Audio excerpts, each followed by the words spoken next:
Suppose একটা this is a family of curve, so এটাকে যদি আমি রাইট অ্যাঙ্গেল থেকে কাট করি, এটা কার্ভ নেই, যদি রাইট অ্যাঙ্গেল থেকে নেই তাহলে এটাকে অর্থোগোনাল ট্রানজেক্টরিজ বলতে পারি, যেখানে 90 ডিগ্রি অবশ্যই মেনটেন থাকবে। জাস্ট এক্সাম্পল, ঠিক একইভাবে অবলিক ট্রানজেক্টরিজ, সো অবলিক ট্রানজেক্টরিকে আমরা এভাবে ডিফাইন করতে পারি যে if a curve Katz every member of a given family of curves at certain angle rather than the right angle,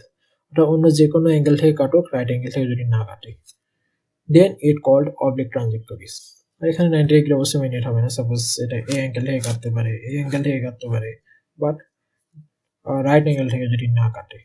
তখন সেটাকে বলা হবে oblique ট্রানজেক্টরিজ। The question is that how to find a orthogonal trajectories in mathematics. Okay, so orthogonal trajectories find করার জন্য আমরা তিনটা step follow করব। The number one, the given equation কে আমরা differentiate করব, so the differentiate the given equation of family of curve and eliminate the parameters, then replace dy by dx by minus dx by dy, solve this new differential equation and get orthogonal trajectories.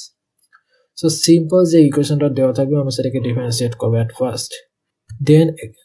এখানে যদি কোনো parameter থাকে বা কোনো constant থাকে সেটাকে আমরা remove করব ম্যাথমেটিক্যাল ফর্মে, then replace dy by dx by minus dx by dy,